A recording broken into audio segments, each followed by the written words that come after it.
everybody. Hey, Lauren is in the house. Hockey News Report's in the house. Welcome. Here we are back at the NHL Pearlo Wisdom Show, and we got the prize. Payton on the radio. Whoa, had a wonderful weekend. It was beautiful, warm here in Alberta. Caroline and I were walking all weekend. It was good times. I'll tell you what, I'm in a little bit out of shape, just a little bit. Oh, I feel ya. How was your weekend, buddy? It was good. I hanged out It was with good. a I couple of hanged my out with a buddies. couple of my One of buddies. my buddies I haven't One of my seen buddies I in a haven't very long seen time in since a very last long summer, so time I got since to last hang out summer, with so I him. got to hang out with him. Yeah, I'm pretty out of shape Yeah, too. We I'm pretty walked out of shape across too. We the little walked town that across the we're in little here, town and that coming we're in back, I here, was and like coming dying back, I when I was got like in my dying room. when I got in my My legs room. felt my My legs felt legs like felt my noodles. legs I was felt like, like man, I need noodles. to I'm like, man, I need exercise a to little bit more, pull up exercise the a little bit more, rollerblades a pull up the little bit, and rollerblades a little start Yeah. bit, working and out. start working Yeah, out. exactly. We decided we're getting ourselves ready to go back out to Banff again, and we didn't realize how unready we are. 'Cause we Mm-hmm. just did some Mm-hmm. hills, and stuff like that, and I got home and I was like, holy crap! And then this morning my knee feels like it was not good, not good. It wasn't fun. So, anyways, we're gonna go back. We're gonna go every day now. We're gonna go for Mm-hmm. walks to get back Mm-hmm. into shape again. So, Lauren's saying there's an echo Lauren's there. saying there's an I think echo he's there. saying. I think did he's I need to saying. shut something off here? I think maybe. I think maybe. Captures off. Is there anything on? Is there anything Hopefully on? not, but Hopefully not, but Huh. Oh, maybe that's it. Oh, my NDI source 2 is on. There you go. Yeah, oh, okay. good. There we Should go. be good now. Okay, Perfect. thank you, Lauren. Anyways, did manage to watch quite a bit of hockey, and it was wow. I guess we just what is it in? I don't even know what to say about this Toronto team every single year. Like, it doesn't matter who is there, what players you have. It seems they can't handle the pressure, man. They just can't handle the pressure there in I Toronto. I don't know. It's so weird, but it's the same thing. Like they do deserve to win some of these games, but that game 6, they really did get Yeah, outplayed. they did.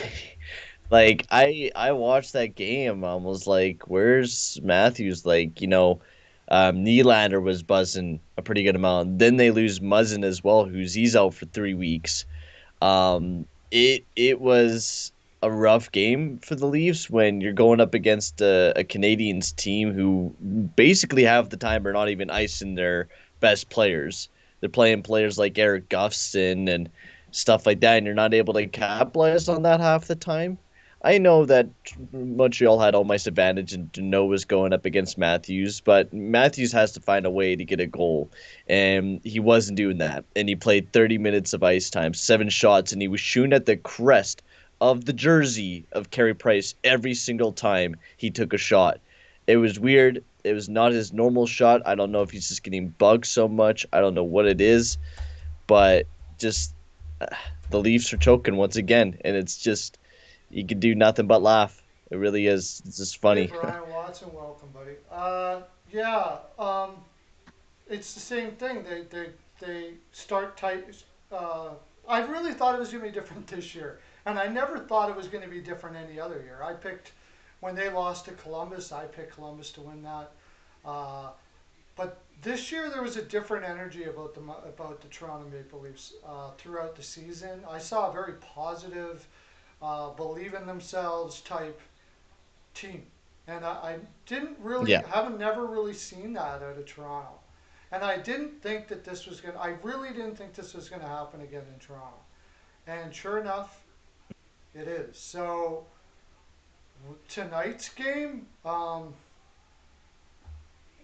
I really think it's a coin flip game. I do. I really do. It's going to be fascinating to watch. What did you, before we came on here, you said that playoff game was the most watched. Oh yes, and if I pull up the thing, it was the one of the most watched games in Sportsnet history, I think, for the playoffs here. And let me just pop up the tweets from Chris Johnston. if my computer could load up fast enough. Okay. It says Game 6 of the Habs Leafs series on Saturday was Sportsnet most watched Stanley Cup playoff game ever, drawing an average audience of 4.7 million, and it reached 10.2 million Canadians overall. Also to note, if you guys have never known of Steve Dangle, you probably have heard of him, Yeah. Pearlo. He does Yeah. Toronto reaction videos and Yeah. stuff like that. He was live doing a watch along on YouTube, and he had 40,000 people watching his stream while he was watching the Hmm. game of sports. And same with Hot Take Hockey. Hot Take Hockey streams were huge throughout it as well. So it's amazing to see the growth that we're seeing from hockey right now, especially just between these two great franchises in the Habs and the Yeah. Leafs. Oh yeah. It's just it's hard to watch. It's really hard to watch. I'm not even a Leafs fan, and I'm sitting there just I'm ang- I was in I'm disbelief angry when, that this team cannot, especially Matthews, and like it's got to be just because I mean, but Montreal's in Montreal. It's not like the pressure's not on you in Montreal. Maybe Montreal's got something in with their philosophy that it doesn't matter what you do, we'll believe in you anyways. Maybe it's something with that, like with Bergevin and like they can miss draft picks every year and make weird moves and all of that, and maybe there's something with that that makes them feel like they're okay or something. I don't know, but the in problem Toronto, is there's got to be maybe more negativity in the media or what. Like I don't know. It's very strange. Hey Adam, go ahead. yeah, I don't know. It is very strange. I mean, what's just going on in Toronto is that I think this is a real big learning lesson from them is that they got to keep going 100% until they finish that series off no matter what.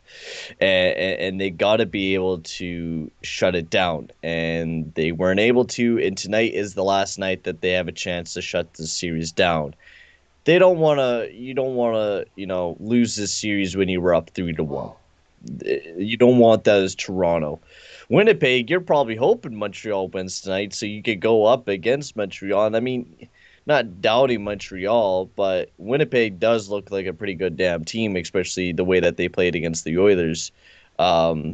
Scratching and crawling and chipping. There's kind of the same team as a Montreal team. There'd probably be a very physical a series between those two, but Mitch Marner has been bad. Yeah, I haven't been really like that last game there, Matthews and Marner. I just really wasn't enjoying a whole lot of. I was really enjoying William Nylander's game. Nylander's game I thought was really good in Game 6 there for the Leafs, but and also during that overtime, I felt like the Leafs were actually pushing the tempo a little bit. Just Price was absolutely being a stone wall for the Montreal Canadiens, and that's been a big story for him. Like it's surprising how does Carey Price do this, where he just goes quiet all season long. We call him crap, and in the playoffs he just rips it up. How does he do this every year? I don't know. But I agree with you that I think Toronto's been kind of making them look good too. They've been shooting the puck right at him. Like a Oh lot yeah, of the right at time, his just right chest. at his chest. And that's a sign of a team that is playing tight. They're playing nervous and they're playing scared, and that's what Toronto looks like. They look like they're playing scared. Uh, but Lawrence says that Nylander and Spezza are the only one that cares. I don't think that they're the only one that cares. I think they're in a way not caring too much. I think there's too many guys out there that are afraid to lose more than they want to win. And that's Hmm. what always Hmm. happens with Toronto. They play afraid to lose. Where in Montreal is playing like they want to win. And that team, Hmm. regardless sometimes of the talent on both sides, a team with that attitude is likely going to come out ahead, and they're coming out ahead. Also, just seen a little tweet here. There's rumored that the Go Kings, the LA Kings, have emerged as favorites in Seth Jones trade Wow, rumors. did a video on that. Yeah, you made a I video on just that, did a video on that. and you already guessed the Yeah, first team. I thought LA probably was most likely to be interested in that. Rob Blake is going to want a big player like that. And you've mentioned before, by the way, if you don't know already, Rob Blake has come out, and the way he did it was pretty amazing. He just came and said, "I'm not signing." So, I'm not asking. It's not a trade request necessarily, but I'm not signing, and which is pretty Hmm. much a trade request. But Davison, who is now a Ranger, he came out afterwards and said, we got to do what's best for the franchise and all that kind of stuff like that. Changing, Well, Columbus is like rebuilding anyways too. So you know, they're most likely going to be trading away Seth Jones. If they're going to lose them, they're going to try to get some picks back. And with Seth Jones' trade value, you are probably going to get a decent amount of prospects back. And especially if you do a trade with the LA Kings, you should get a decent return yeah, from go them. check it out. I did a little trade there by LA for Jones. Um, I think it's going to depend on a lot of things, like will Jones work with his agent and sign a contract before he goes there. I'm pretty sure LA will be trying to get that to happen, right? And that'll change the Hmm. trade value. Uh, if the smart thing would be for if Jones would just say, "No, I'm not going to do it." They trade for him and then do it. You know what I mean? Like a wink, wink, nudge, nudge thing. But usually, general managers do it in good faith, and they'll work out a contract. In which case, then that'll be added to the trade. But you look at that Columbus Hmm. lineup, and for sure, I don't care if you're rebuilding or not. You cannot go into next year with Max Domi and Roslovic as your number one center. So that you got to figure a center. Well, no, no, you gotta. I think you just gotta rebuild there in Columbus. I think that's the best thing for them to do in these next couple of years. You just got a bunch of draft picks now. I mean, I know I've been hearing about them, been talking about going after a first liner, but if they're gonna be picking up a first liner, it's probably not gonna work. Because what was I hearing? Monahan rumors. I've been hearing huge rumors because apparently the talks haven't gone very well with them.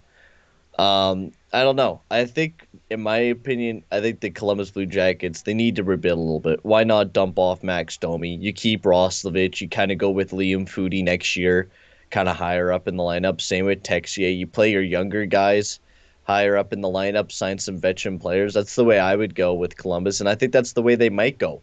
Rely on Line A for a little bit. He's 23. You develop for a little bit. You pay him the money that he can get, and then you start saving up, right? You let go of the Nyquist and you get rid of the Atkinson contract. Not saying those contracts are bad, but they're veteran players on the team, and just slowly start building that team up in Columbus. And especially if you could trade away Seth Jones, like what I was saying, for some decent picks, it'd be I'm beautiful. all about supporting fellow hockey streamers, but when suicide becomes, what the heck is that all about, Sasha? Jeez. uh, I What don't know the what hell? that's all about. I didn't know you were a hockey streamer, by the way, Sasha. I'm gonna have to watch your stream. Um, Big Colorado fan. I just have a feeling they won't be able to do that. They're going to be expecting a lot from Kekalainen. They don't. They're not going to do a burn down rebound in Columbus. They can't afford to. They can't afford to do it. They don't have the fan base to be able to do No. it. So they're going to have to do something where they build. And if anybody can do it, Kekalainen's a guy that can do a quick rebuild there. So I think they're going to be definitely looking for play ready, almost ready. You know what I mean? Like decent prospects Hmm. that are good prospects that are ready almost right now. That's what they're going to be looking for out of LA. Like I said, I did a deal there. You can watch it on the. But these guys brought up a really good point since we're talking about Toronto. Let's play this game for a bit. Okay, let's say Toronto does lose tonight. Okay, Yeah. what does Toronto do from here? Oh. It's a tough one. What you really do next year in Toronto? Um, because you want to, I don't know if do you, I mean, you got to get rid of Kerfoot. I think that's one thing. Kerfoot's a guy that you got to get rid of so you could clear some cap space, especially with that 3.5 million. But then you really don't have anyone else you could clear. Banderson, of course, you're gone. Maybe find a new goalie, but when you don't have a lot of cap, you really can't do too much. The guys that are stuck up with the cap is, your Muzzin, your Riley, your Brody, and then of course your big four players and Matthews, Tavares, Marner, and Nylander. So do you maybe trade one of those guys away?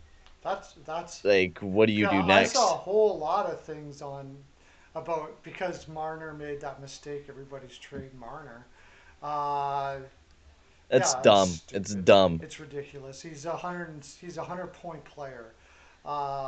Okay, I've actually made a good case for trading Marner, but not for reasons that Marner's not good, but for reasons that to build to grab some depth there. But I have a feeling they're going to keep on holding on for that cap space to increase and keep trying to add around this core. And I don't blame them for that. That makes sense.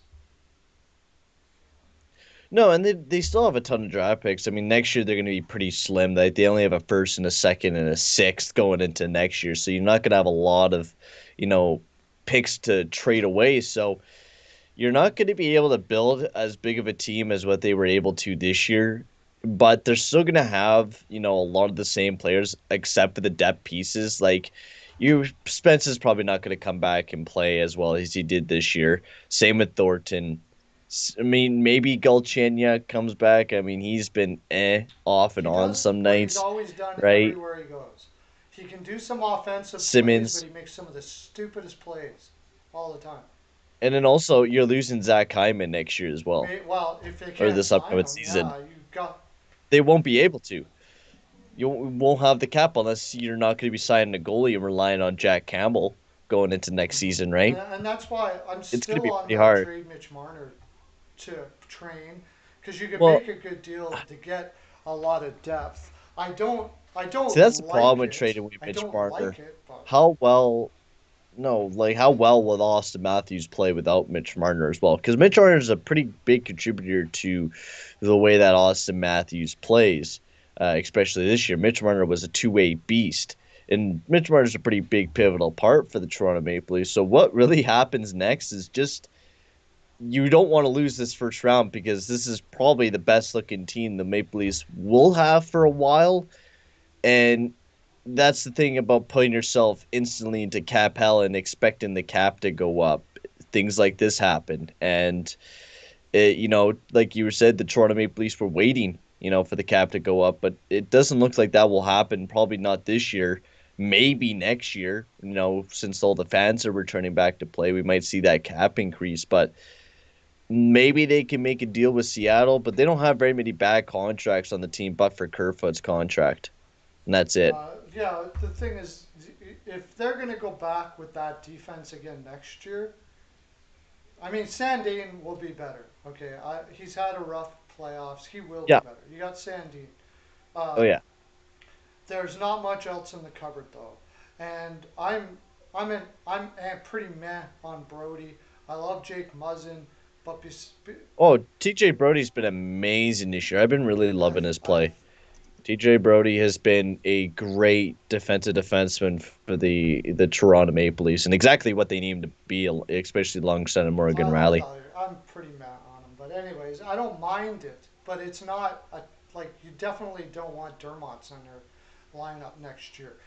There's got to be, and you certainly don't want what's his name there.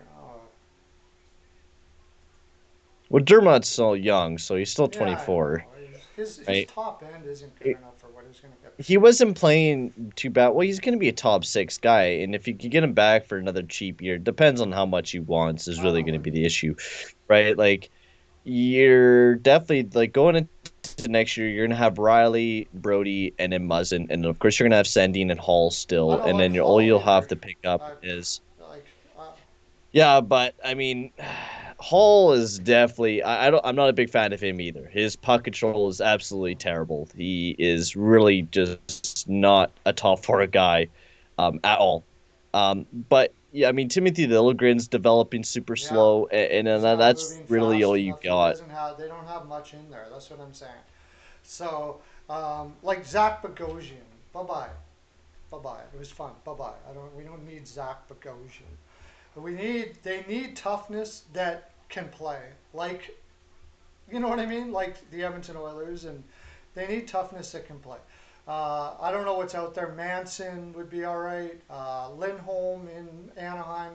Guys like that, they need definite upgrade on the D, but they don't have any cap room, which is why I go back to my reasoning that the biggest mistake in Toronto, and I've said it over and over and over again, and it's not because he's not good, it's because it just didn't make sense, was the John Tavares contract. It just didn't make sense for this team. And you can't trade it. So that's why Mitchell Marner ends up being the guy that if you want to actually get some depth for this organization, they would have to be thrown out there because I don't think John Tavares is going to do it.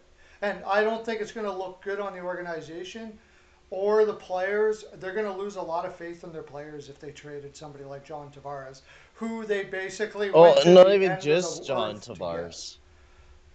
It wouldn't even just be John Tavares. I think it would almost be everyone. Everyone would be pretty mad. Like I'm pretty Yeah, sure, even if you were to trade away Marner, if you were to trade away Matthews, if you were to trade away Nylander, no way, you're no way gonna I'm have tossing Nylander. a That lot of hate. contract's beautiful.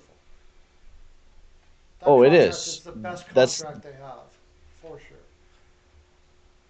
maybe is this the last legs for Dubas? Like, if he has, another first round failure, is he gonna be maybe moved out for another GM?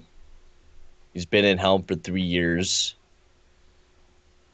Put him kind of in this, cap situation, especially with signing, Marner, Tavares, and Matthews for those huge contracts. Maybe he's the next one to be moved out. Dubas? I doubt Yeah. it. I doubt it. I don't know. I don't know. Like I said, I think they're going to keep it the same. They're going to let the cap. This is what the plan was to begin with. In a lot of ways, it's not Dubas's fault. Because if the cap would have went Hmm. up like normal, right, and they didn't have COVID, they probably would have been had some better pieces up until now. They wouldn't be having the Hmm. depth issues that they are. So I think they're going to just continue with the plan. The problem with that plan is this team's only good enough to make it into the playoffs and maybe win a round or two. So that Yeah. is the problem with that plan. Until they can start bringing in some bodies here somehow, otherwise they have to take one of their top players, and I, I do not. When everybody was screaming trade Nylander and they hated that deal, I was like, well, you're going to eat your words because Nylander's a beast. That's a great contract, absolutely fantastic contract. Uh, they the only other thing they could do is, like I said, you trade a Marner, but it depends on what you're going to get back from him. If the people out there don't appreciate how good Marner is, and you're not getting a mittful back, like crap loads back, then don't. Like you got to get a lot back to trade a You Marner. have to. At 11 But, million, I don't care. You got to get tons back. except for the offseason talk, this is a must win for Toronto because no matter if they lose this game tonight, this will be one of the toughest off seasons I think Toronto is going to really have to go through Yeah, because they need this win tonight. yeah. Absolutely. They This is can like they one of the cannot lose biggest. it. The only problem is they haven't shown me in the past, and they had just No. recent past. They haven't shown you that they can play with belief in these spots. That's all they got to Hmm. do is believe in themselves and play with belief and believe in their game. But they're playing scared, and if you're playing scared, you're going to lose to the Montreal Canadiens. So, anyways, let's since we did all this, let's do our the Montreal Canadiens game. There was only one person I think that took Montreal to win, and that was Devondra. Oh, wow. What Took does the he take? Habs 3-2. Oh, he got it correct. 3-2 in overtime for Yeah, Montreal. Devondra Wow. nailed it. Woo! Everybody hyping the chat for Devondra. Pearls of Wisdom Woo! necklace going your way. Melissa, yeah, Devondra, make it, give him a basket of fruit with it too. Yeah, I don't know where you're gonna get it. Just get it. Why are you asking me questions like that? Okay, go. Okay, there we go. Done. Basket of fruit too. That's what you get for that. Okay, awesome. Nailed it. So tonight's game will go. we'll look at all the other ones. We'll look at the other ones later. No, no, we're not going to do the. We're going to do that later. We'll do that later. Sorry, don't give me your scores now. We'll do tonight's game later. We'll look at the other games. Carolina versus Nashville. That was when Carolina just eked it out in Game 6, and Nashville basically just played way too. Oh, Like we were you're saying, talking about Thursday's games. is that Thursday's games? Yeah, yeah. Saturday was with game one of the Islanders. Bruins. Friday's games. Wasn't it Friday's games? We were doing Friday night's games. No, we did Friday's games with the Wild and Golden Knights where they won six Oh, to it was two Leafs on. versus Canadians. I had the wrong one. Never Yeah. mind. Don't. No. Come back. No, no, no, no, no, no, no, no. Canadians, or were you looking at the wrong I page was looking for at the the wrong one. scores? Oh, Yeah. okay. Because yeah, it was still 3-2 Canadians. It was Bill T that had the Habs. Did he guess the 3-2? No, 4-3. Oh, so close. Yeah, the next one that we're talking about is the Bruins Islanders, where they won Yeah. 5-2 on 5-2. Saturday there Yeah, in game one. I liked Boston all day on that. Whitesville, we all had Boston. Payton, you had the Islanders. You thought the Islanders were gonna eat Yeah, this game up. I thought the Islanders were gonna win game one, and then the Boston Bruins were just gonna kind of march in. But my lord, did Boston ever just smash into the Islanders, bro? Holy crow! Like Pasternak, what was he on, man? Oh my lord, going out there and getting a Hattie. Taylor Hall gets himself a goal. I mean, Boston was really, really buzzing. Syorkin wasn't able to save anything, and Tuukka Rask was the guy that they needed him to be. Yeah. Sorokin didn't have his best game, and apparently Varlamov will be in tonight.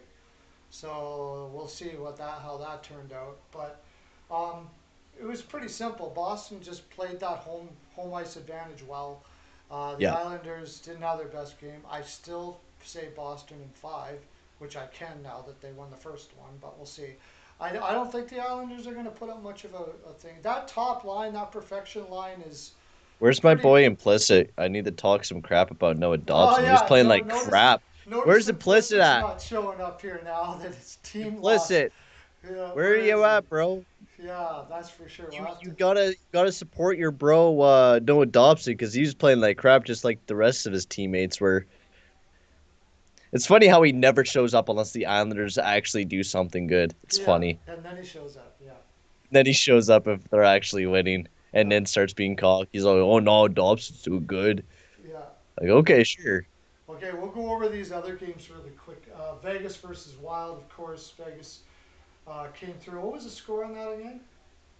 The Vegas game Yeah. there yesterday, I think it was 6-7-1 No, no, Avalanche. the Wild when they beat the Wild. That was. Oh, they beat the Wild 6-2 I don't know Vegas. what I was thinking. Like I don't know why I thought Vegas was going to win that game against Colorado when they basically had virtually no time off. But 6-2, that's right. Uh, I had the Wild. The funny thing is, for my Patreon, I had Vegas. So I don't know. Smart. Steele was on. That's right.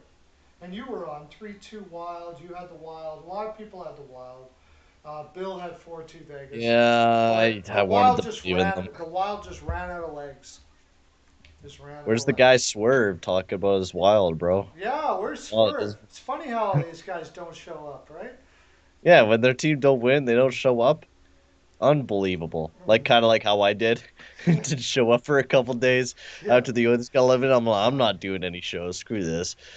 yeah, I'm like, my team just got eliminated. I don't want to be dealing with people's crap. I that's right. Yeah, so, anyways, the next games. See, I don't know where the games are for. Was that all the ones we did? don't Anyway, think did we do some. I think we did a no. I don't think we did any Sunday. No, we talked about Sunday's game. I don't think we did any predictions because we just did quick ones. I think yeah. Okay. So, anyways, uh, Lightning, Hurricanes. We got up. Or are we gonna do something else? Lightning Hurricanes. Yeah. Yeah, that's the one on Sunday there. I'll tell you what. Yeah, we'll talk about that real quick. I'll tell you what. Carolina, they gotta toughen up, man. They're Mm-hmm. playing too soft. They're playing like a European team. Whatever happened to like Brody Brindamore team playing like a European team? Come on now. You're not going to beat Tampa Bay like that. You got to beat them down a bit. They're that's really the problem. And Nedeljkovic let in a bad one, right? Uh, yeah, I mean he was playing good. That Barkley Goodrow one was pretty rough. The Yeah, corner one there. But he was playing really good. He was making some big saves. The problem is just Vazzy played way better than what yeah, Nedeljkovic played, and that was the biggest difference between those two teams. So I mean, I expect Nedeljkovic to have a good bounce back game, but the Hurricanes, played to win that game. Both teams played a very solid game. yeah. Like you could flip a coin on this one, on who wins this one and who doesn't, because both teams were playing great. Um, eh, Nedeljkovic, I love the one where he like sprawled out and took out the guy. That was an amazing save by Nedeljkovic. But I enjoyed this game. I watched a little bit of it here off and on. But Carolina was flying in both Tampa Bay. This one's just going to be another exciting series Yeah, in this division. Lauren asked me if I watched the game. Yeah, they put a good hit on Chernak there, but overall, that team needs to play tougher than they do, uh, to beat Tampa Bay especially. But it was, I mean, Vasilevsky played fantastic. There's no doubt about that. He looks like a Hmm. wall there for Tampa Bay. I don't think that, I think Carolina will come back harder. Not having Niederreiter is going to be a problem. That's for sure. Yeah, you heard about that, right? Niederreiter's out. Uh, what happened to him? Did Yeah, he get he's injured? injured. He probably will be out for the series. Oh, damn. Yeah, that is a pretty big injury, especially to the depth of the team, right? I mean, a great two-way guy. I think I guess Paquette would have came into the lineup or Laurent. No, Lawrence has been in the lineup, but I mean, you got guys. I mean, Carolina is a pretty deep team in general to have guys to back them up, and then you could just give a little bit more minutes to Yeah, Natchez or yeah, Trocheck or Stahl or whoever needs be, give more minutes to those guys. I mean, I think Carolina will just do just fine. This was a rough one, and Delkovich lit in a rough one. I think Carolina will bounce back probably in game two. There's no yeah. doubt. They I played a really good imagine they game. will too. And Brindamore will have them just playing put a little less perimeter. They were playing a very perimeter game. If you're going to play against, if you're going to have Vasilevsky as a goaltender, you shoot from the perimeter all day long. You can have 70 shots. You might score two, Hmm. right? And it makes the goaltender look good. It gives them confidence, and then the more confidence they get, that's what was happening with Hudobin against Vegas. They were playing two perimeter, and they were shooting from outside. He started getting confident, and you can get nothing past him. And then when they do get on the inside, he's full of confidence, and he stops the pucks that he's probably not shouldn't supposed to. So that's what they're where they're in danger of doing Yeah. here with Vasilevsky, and you don't want that guy to get that kind. Once he gets on a serious roll and he's zoned in, he can win with just about anybody in front of him, and that Tampa Bay is certainly strong enough that they're not just any team. So Hmm. I think they'll just be fine. Now, I do know that we there was a big hit on Eric Cernak, so is he going to be back? And if he's not back, that means Jan Rota is going to have to play more minutes for the Tampa Bay Lightning, which is not going to look very good for that team, just in general, especially for the defensive court if they do lose Eric Cernak to injury, because yeah, he's a pretty big defenseman for that absolutely. team. Yeah. And if they do lose him, it's going to open up some more offensive opportunities for the Carolina Hurricanes moving Yeah, forward. actually, you make a really good point there, as you usually do.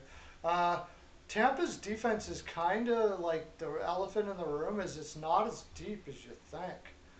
Uh, Well, isn't Savard out as well? Because Savard wasn't playing in that game really, either. Yeah, because he wasn't in the. It was Sergachev, Cernak, Hedman, Rhoda, McDonough, and Shen that played in that game. let me check that out. It doesn't say here that he's out. Let's see. Oh yeah, He wasn't playing in the last game there, so that means Dan that they're Ruda. missing They him as got him well, and then also losing Eric without Cernak. losing Cernak. Now you're going to be playing That means all your right-handed guys are gone. So your two best right-handed guys are Rutta and Yeah, you're Shen gonna have to bring Cal Foot up moving to forward. play. He's never played playoff hockey at all. Yeah, he's injured. Day to day, whatever that means. So I don't know. Yeah, if Savard can't come in, this would be a really good spot for Carolina. Next game they play against them to put a hurt on that defense and put pressure on that defense for sure. Yeah, yeah, that's Hmm. yeah, their defense is really not all that deep.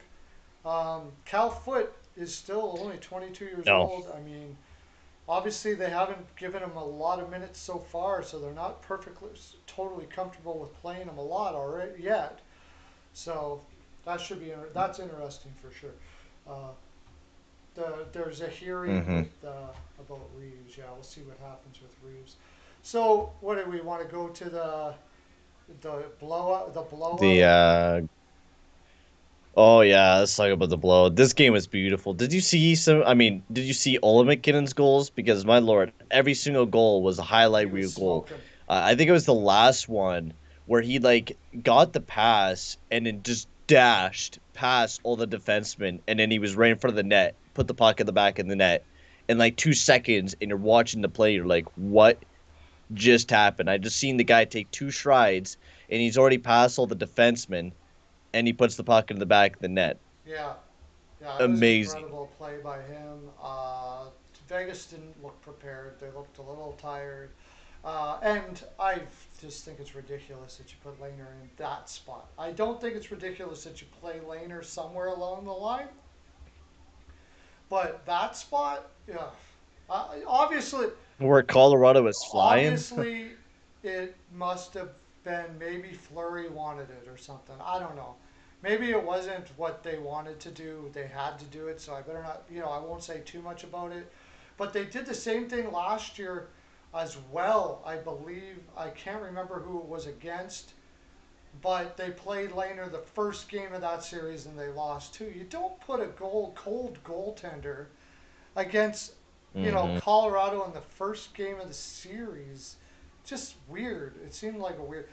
Well, yeah, you seen the rust. The first period just got pelted, 2 goals right off the get go by Ranton and Landeskog on only 14 shots during that period, and then in the third period, you had Sad, McKinnon, Landeskog, and McKinnon score on you 4 goals in 13 Yeah, shots. He was being ripped apart all night long, and then he started finding stability in the third period, but throwing in a cold goalie like this against a red hot team like the Colorado Avalanche, of course this is going to happen. Of course you're going to be ripped apart a little yeah. bit. And a new player, Sampo Ranta, was playing there for Colorado. That's a new name that I just learned. Oh, who's that?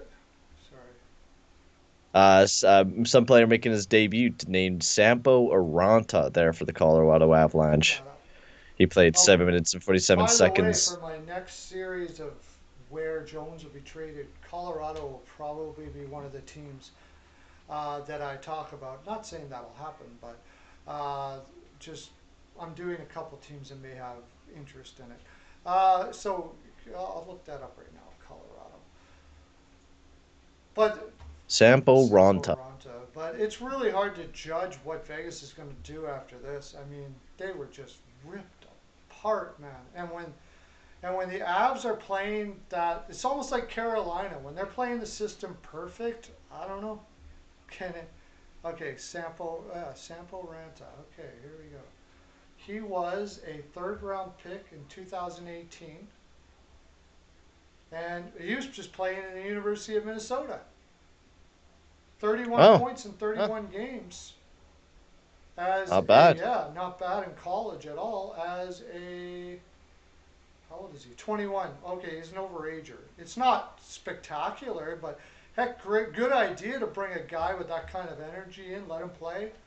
It's Played about 7 minutes. It's not. I mean, he's playing alongside a new hook, so if they start yeah, buzzing, then you have a fourth line that you could throw out there occasionally and get some points of buzzing from them. So not a bad idea.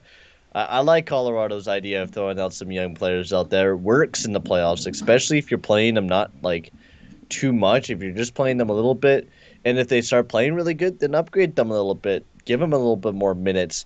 But this Colorado team really looked like weren't missing Nazem Oh, Kadri at all. no. And I didn't think they Like would because he wasn't really doing all that much, anyways, really. like Tyson Jost did actually have a pretty solid night as their second Yeah. line guy. And that's not bad. I mean, that first line was ripping it up. I mean, give it all credit to Landeskog, McKinnon, and Ronson, and then the Taves and Makar. I mean, even Donskoy, even that second line was ripping it up a little bit. I mean, just about everything from the Colorado Avalanche was amazing last night. So good on Colorado, and I mean, keep up playing that good hockey because the way that they played in this game, they got to keep bringing that compete level, especially if Fleury's back in the net for game two, which will be on Wednesday. They got to wait a little bit, so it gives Vegas a little bit of a break, a little bit of time to, get some practice in and to learn how to deal with Mr. Nate McKinnon because he's going to be a Well, tough that guy was to the big face. thing going into this series was the fact that Vegas is pretty thin down the middle, and Colorado isn't super, depth wise, but McKinnon and Chandler Stevenson, that's that's kind of a mismatch, that Mhm. was really the big thing. Will Vegas? I mean, Vegas was tired.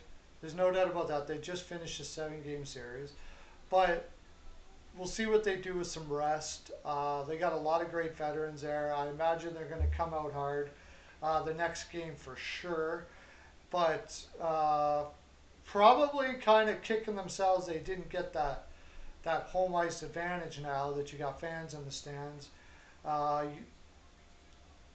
I don't know. We'll see what happens in Colorado, but it's hard to come back from a big loss like that. However, sometimes the other team can be a little overconfident.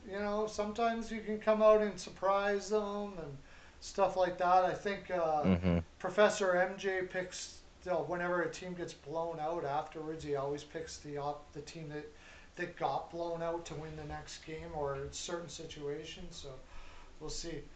Mhm. Marc Andre Fleury will be back in the net, I would imagine here. Yeah.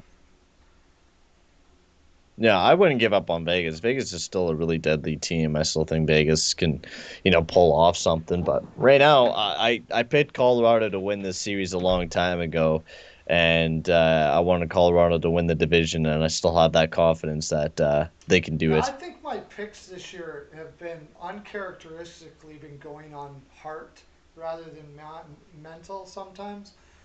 Uh, Man, John, I love you. Leafs will win the cup yeah, this year. I've been reading John's yeah, comments. He's like, if the Leafs lose, I'm giving up hockey tonight. They should take out Joe Thornton. The Leafs will win the cup yeah, this year. I'm just laughing every time I read one of his yeah. comments, dude. I'm just, He always likes to oh put man. stuff in there like that. Uh, oh man, good stuff, dude. I love it. Keep up. I Keep don't it know up, what bro. the series will go. I'll tell you what, if Vegas doesn't have an answer next game, I don't think this is going 6 or 7.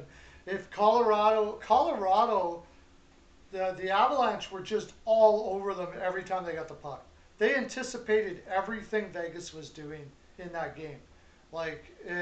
So Mm, Vegas is going to have to change things up a little bit, do things a little different because they got them. They followed they had some really good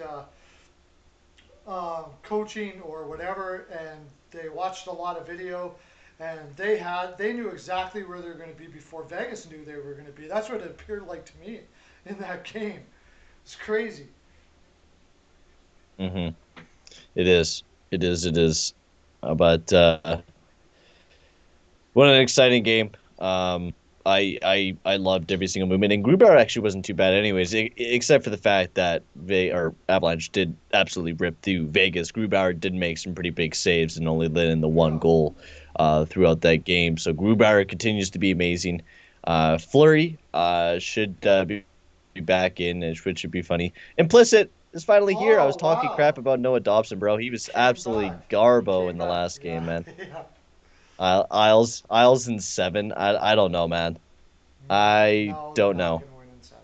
No, they're not. It's I picked Boston to Boston in win. 5. I still I believe still in got Boston. Boston in 5. I'm taking Boston. I'll probably choose Boston in I 6 don't think the Islanders are going to do this it. series. We'll see what VAR. Varlamov could change things. He's going to play tonight, but I mean, he didn't look all that great so far. He looked injured to me. So he looked injured to Mhm. me the last series. So I don't know if he's healthy now or whatever. That can change things quite a bit if Varley's playing at the top of his game for sure. They seem to play better in Oh front of yeah. Varley. They're more used to Varlamov. So yeah. But I guess what other games did we have here? I think that was the last one of Vegas and Golden Knights before we get on to tomorrow's games or Okay, we'll today's get on games. to today's games at 2 o'clock. Now, what we're going to do is what are we going to play now? We're going to play Hmm. draft lottery. Yeah, Draft I also lottery. picked the Oilers, but I also picked the Blue, or I also picked the Avalanche instead of the Blues. So sometimes I am right, and sometimes I am Yeah. wrong. But the Isles just, I don't know. That first game, Boston ripped you guys apart. Ripped you guys apart, especially analytically, like demolished you. Like something I've never seen before Oh analytically. yeah. Well, all the players in New York were legit, I think, below 40%, actually 30% in goals, expected goals. Yeah, the only player that was up there was Eberle and Komarov. The rest were below 30%, while the Boston Bruins had a ton of players near 90% and all the way down to 40, which was the lowest player, Nick Ritchie. Okay. Let me move my window capture up.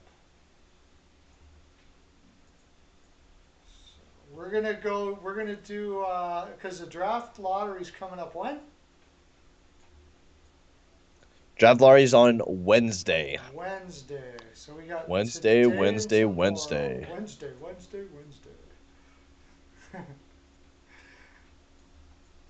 Yeah, oops, come on.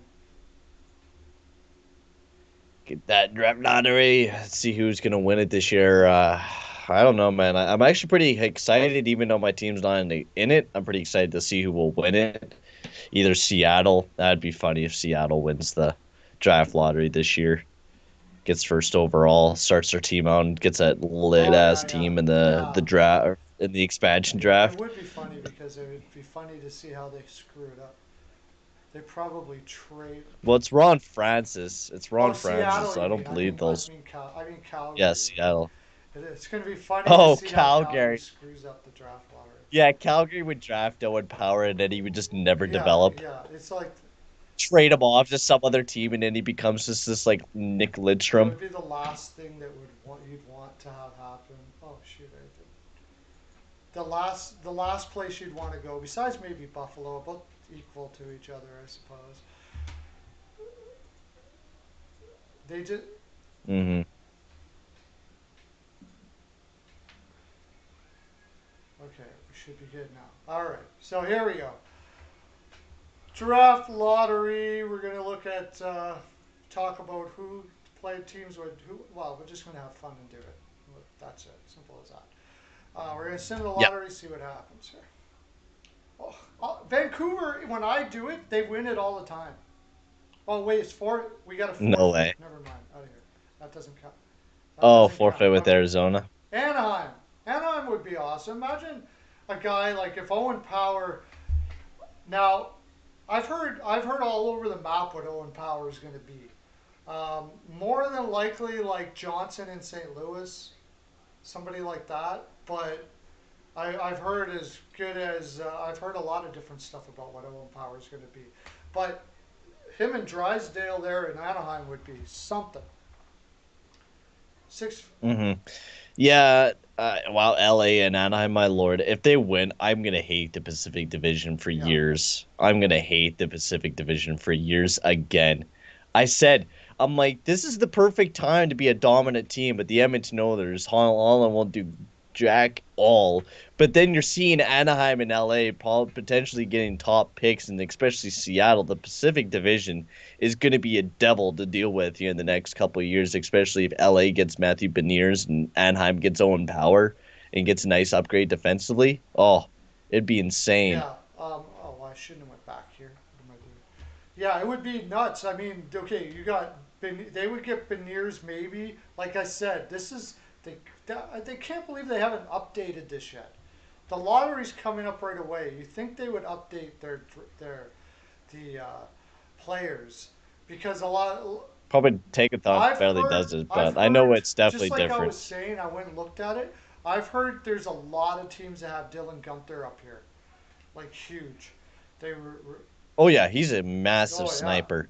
He's a goal scoring threat with a beautiful shot. So no doubt, I could see him up there. I mean, I could even see LA picking Dylan I I could Gunther second see overall. Dylan Gunther, Honestly, yes, because they've already got Byfield, right, already got and Turcotte. They got Turcotte, Kaliev, but Gunther would be more of a guarantee to be a goal scorer for LA, a yeah, very lethal goal scorer for LA. an actual shooter to put on those. They need that bad. They don't really have it. No, I think that if all things are being equal in their minds, they'll take Dylan Gunther here. I really do, and that would be sick. That would be sick. Um, and then Buffalo would probably. Who knows? I mean, who knows what they'll take? I mean, they took Quinn last time. A lot of this, a lot of this to do. There's a lot of stuff that happens behind the scenes too. And a hmm lot of players will tell their agents, like, I don't want to go to Buffalo, so just tell them that. So when we see them, teams take certain players that, and you're like, why the heck did they take them? It's because other players said they didn't want to go there. Like when Boston didn't take Barzal that year, 2015. I think it was possible that Barzal had told his agent to tell Boston, you already got Krejci, you got Bergeron. When am I ever going to be able to play in the top there? And they saw what happened with Sagan, right? So hmm he's like, I don't want to go to Boston, so they didn't take him. Because why would you take a guy that doesn't want to go there? So it ends up looking stupid, but in the end, just like them taking Quinn, Buffalo taking Quinn last year when there was a whole bunch of names up there that really were projected higher. But Man, I don't care what Boston did. everybody's agent Boston really screwed up in that draft. Oh yeah, for sure. There was more than just him. There was Kyle Connor that they could have took. Oh my lord, there were They took so many guys. Sinishin, Zaboral, and DeBrusque. And That there was was such a bad Connor on draft. the board. They had three. This is one of the deepest drafts of all Yeah, time. three Three in a first round row. picks. Three Yeah, yeah, in a row. And they pass on Connor. Barzal, Barzal. Connor, Shabbat right afterwards. Shabbat. There was Joel Eriksson Yeah. Ek. There was Colin White, Brock Besser, Travis Now, a Konecny. lot of There's people Drac drop the ball Rostovich on up there. Besser, but And then also Sebastian Aho was in the yeah, second second round as round. well. But right there, you could have at least had Connor. But now here's Buffalo going to be in this spot. How many players here, their agents going, I'm not going to Buffalo. You know what I mean? I don't want to go to Buffalo. I've seen what they've done to everybody that goes there. Darlene's, they have a terrible development system. Everybody's like, I don't want to go to Buffalo, right? So who knows who they're going to pick? They're going to pick the guy that says, okay, I'll go to Buffalo. Probably. So it could be, we don't know. hmm And then Seattle would then pick after that. We'll say that they take who's there, Edvinson, which would be somebody they really need. They need a defenseman that plays like that, no doubt about it. Seattle. I mean, they almost need Oh anyone's no, you know at this what? very Because we moment, said but that defense they need LA that. would take Gunther, they would take Beniers as long as Beniers okay with going there, I suppose. Also, Bill T, that rumor's not true. I don't. I guess I hate it. Don't hate it because I guess there was a meme this weekend talking about Matthews and Marner being all sad and all the Leafs, Leafs media are like, oh, you can see their hearts being drawn out there on the ice between Matthews and Marner, but whenever McDavid and Draisaitl make the same faces, the Toronto media is like, oh. Draisaitl wants out of Edmonton to go to a Stanley Cup contender. Same with McDavid. It's not true. The rumors are not true. They were just talking about it the other day. That they don't want out. Draisaitl and McDavid are here to Yeah, stay until their contracts are done. yeah. They want to be part of the problem that fixes the Yeah, Edmonton I don't Oilers. see the way McDavid played, especially the last game, the way he was being vocal, which is what they need in Edmonton. If there's one thing, We don't want to talk too much about Edmonton because we talk about a lot. They need to be more vocal on the ice in Edmonton. And he's got to be the leader there, and he was. And I think they're going to be fine next year. Hmm. It's just hopefully they don't they bring in some guys that play with a lot of fire and determination because I think most of all that's what they need there in Edmonton. We'll see what they do. But anyways, so Buffalo would get Beniers, who is kind of like a Foligno clone, which would be huge for them. And then Seattle would probably take who's right there, Luke Hughes. And then I wouldn't doubt. And then New Jersey probably go back to defenseman again with Brant Clark. And Columbus loves their Swedes, so we'll take that. So, anyways, we'll do it one more time, and then we'll go to break. Sim lottery. Oh, not again. Ottawa again. Forfeited again. No. Ottawa. Ottawa Wow. wins again. Wow. I, I don't know. Again and I don't know again. who they would take. And New Jersey. And New Huh. Jersey win. How many times has New Jersey won? Well, we were talking about last time about them choosing Owen Power just because of the fact that would make their defense so much stronger. But I think they'll guaranteed go after a forward this year. Guaranteed again, they'll go after some goal scorer like a Gunther or a Beniers or an Eklund, just someone that is a goal scorer this year. That's that's I'll tell you what. If they get that's probably Beniers what I and would he's look as at. Foligno as people say he is, having Kachuk and Beniers and a guy like that team's going to be tough to play against, man. Holy crap! You know they got a Hmm. lot of guys in that lineup that are pretty tough to play against. And then Stutzla and woo, oh man, what a freaking lineup that would be. And then if they did that, New Jersey would be all over Owen Power. They need Yeah. that huge. And then they got Makamadulin, who they picked up last year, who I really like. Uh, the New Jersey went, or the Rangers went ahead of them and took Schneider, who's ripping it up as well. But they got Makamadulin also, and there's another defenseman as well that they also have, but I can't remember who it is. But they're getting pretty stacked finally because they're not stacked now. They certainly need defensemen all the heck there. And then you're back to the Buffalo situation where whoever basically says that they'll go to Buffalo. I think in that situation they would try to get Dylan Gunther. You know, thing that's funny, we have done this, on Friday, and we have done this lottery stuff today, and I've done it, but by myself. I've never seen the Buffalo Sabres win once in this draft Is lottery. that right? Oh my gosh. Even the draft lottery hates Buffalo. Like I've never seen Buffalo win it once, or Seattle. I've never seen Seattle win it either. The teams with top odds, I've never seen them win the draft lottery. I think the best way to rebuild now is just to try to win and try to get like those higher draft lottery odds because we've seen it with, Ottawa, winning the draft lottery a couple times now. It seems like because I think wasn't it like built where like the higher ranked teams have a higher chance. I know the percentage odds are near the lower bottom teams, but I've been seeing usually the higher up teams win it more. Yeah. Yeah, that I usually like there's been some weird ones like one time we were doing it there in Philadelphia one that would be insane. They would need that huge but I don't know. We'll see what happens. But yeah, I did see Buffalo win once, but I agree, not too often. I think even the No. draft lottery hates Buffalo. Uh,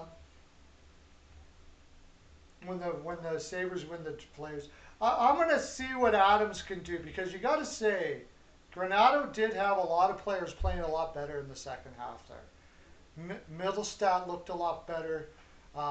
Thompson was starting to look pretty decent. Reinhardt went off the chain.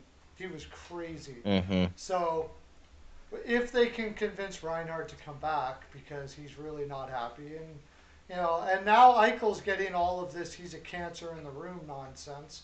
It was Yeah. crazy thing in the world. How could you? I mean, I don't even if he is like complaining or how can you blame him? This organization has dropped the balls ever since the O'Reilly incident. This organization I mean, even the O'Reilly incident wasn't great. Before that, they weren't great. But ever since then, it doesn't seem like any player has faith in this organization anymore. Uh, No, it's because it's a cancer. Buffalo's just it's not a good place to play at right now for a lot of players. It's not even an NHL team anymore. We might as well just relegate it to the yeah, AHL because yeah, the team is going so downhill right now. It's the biggest dumpster fire yet, and the Pagulas have their fingers all over this. Even if we were to say that Adams is maybe a decent GM, Pagulas have their hands all over this team. And until the Pagulas let go of this team, that's when the Buffalo Sabres will be good. And I don't think that will be for a while, unless they get lucky and they get some lucky players and they start drafting good and developing and everything starts turning right for them. But I mean, we've seen this for years, and they still haven't been able to turn it around. either that or they do what Cats did for us and realize that I better just shut my mouth. And they got Holland to just The let them. Pagulas are never going to figure that out because they did that with the Buffalo Bills. They have done that with now the Buffalo Sabres. They've done that for a long time, and they're going to keep doing it until they go. Anyways, we're going to go off to our break now.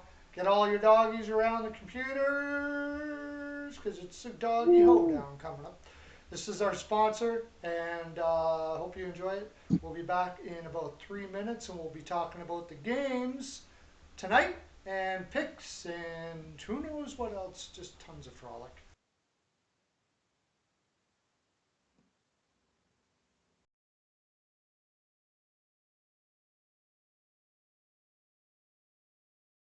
Greetings. This is Steel Flyers from the Steel Flyers All Sports Network, and we have two very special guests. We are delighted to be joined by Tracy Musser and Nicole Howard from the Canine Country Club Resorts. Tracy and Nicole are both managers for CCC Resorts and work at the Windsor or at the club, one of two locations both in Manheim, Pennsylvania. Congratulations on your 30th year anniversary of being in business. Let me start off by saying this. Steel Flyer stands behind this company 100%. Taken care of Steel Flyer's furry friend for the last 2 years now, and they are a one-stop shop for everything your furry friend needs. In fact, let's find out what our friends at CCC Resorts offer. Nicole, how are you today? Good. How are you? Doing great, thank you. What are some of the great boarding services that you guys offer, and what do we have to do in order to get our furry friends taken care of when we are unable to travel with them? Well, we like to bring everybody in for a tour first. That way they can see the behind the scenes, they can see where they stay, they can see where they play, and then we explain all of the fun things that we can add on to their reservation, whether it be one of our packages, either a nature walk, a ball time, or even a cuddle time. Oh, wow, that sounds great. Boy, it sure sounds like a resort to me. So how are you today, Tracy? I'm doing well, thank you. Tracy, tell me, is it true that you guys have both an indoor and an outdoor pool at the Windsor location? It is true. We've got one of each, so we're able to offer year-round swimming. The indoor pool is a great option for dogs who are swimming for therapy or rehab. It's got that sloped entry so they can wade into the water. Our outdoor pool is a little bit larger, and it's 4 foot deep the whole way across. And both of them are saltwater pools, so it's really easy on the dog's skin and coat. Wow, that's very awesome. So then during the summer months, you have a much deeper pool outside and then a sloped entry shallow pool indoors for the dogs. Tracy, tell the folks how we can get some pool time. Well, the first thing everyone does is come for an intro swim. We use that time to make sure the dog is comfortable in the water. We make sure they know how to get out of the pool safely, and we go over all the pool rules and etiquette with the clients as well. After that, they're able to schedule private appointments where they have the pool to themselves, or they can invite friends and have a whole group swim going on. So after a dip in the pool, then it would have to be off to the groomers, right? I mean, our furry friends cannot go out looking their best. Nicole, what are some of the great services your top-notch groomers provide? Our groomers, they specialize in full service grooms. We can do the basics, whether it be just a bath and a brush out or a blowout. Or for the extra pampered pooches, we can do nail dremels, we can do deodorizing soaks, and also facials. Wow, man, that sounds like a resort if you ask me. Tracy, I know one of the main programs here at CCC Resorts is the WAGS program. The Steel Flyers dog is enrolled in this program. So why don't you tell the folks what is involved in this and how they can get enrolled? Yeah, the WAGS program is our primary daycare option at the Windsor. It's designed to be a structured program for people who are looking for a set routine for their dog.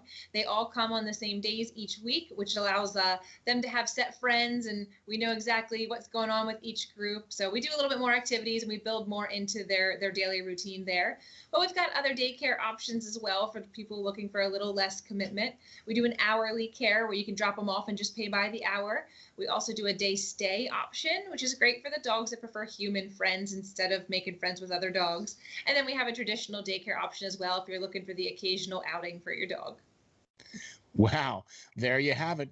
A full service groomer, a daycare program, and an indoor and outdoor pool. What more could you ask for? Sure seems like CCC Resorts has everything covered. Remember, DOG, depend on God.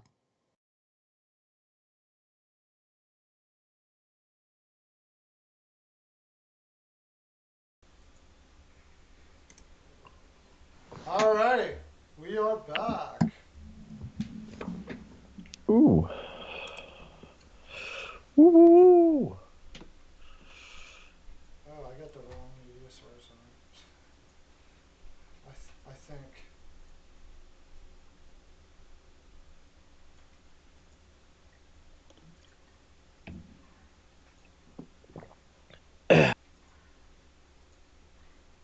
All right. Hopefully everybody can hear us. All right.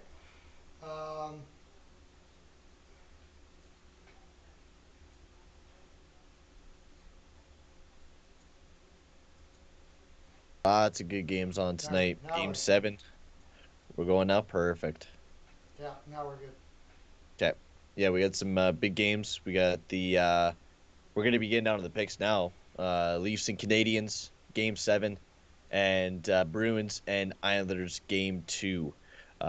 Two exciting games to watch tonight. Unfortunately, they are on at the exact same time, which is just horrible, horrible booking there by the NHL. I wish they were.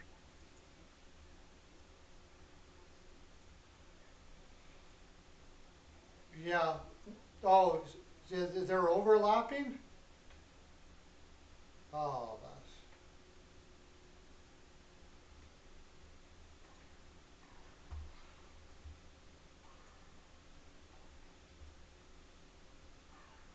Yeah, I don't know. I can't really speak to what they do. Uh, I'm sure there's things that are sort of out of their control, but media source one should write this down before. There we go. Where are you? Speak.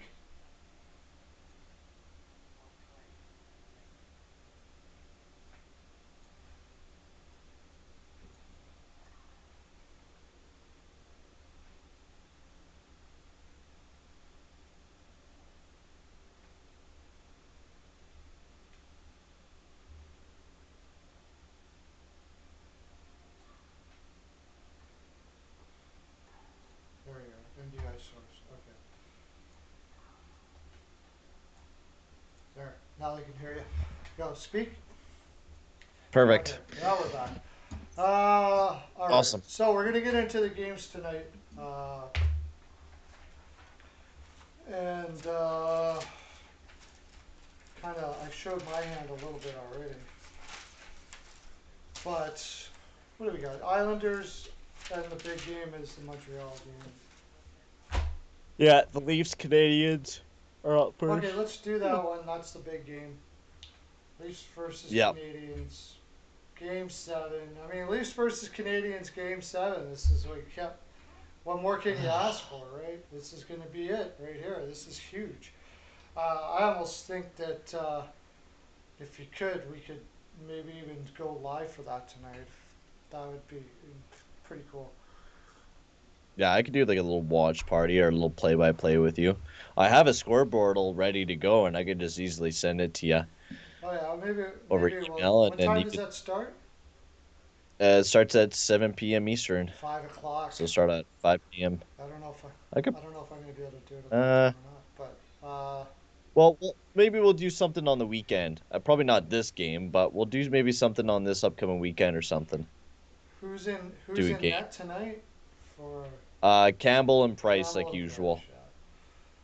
Yeah.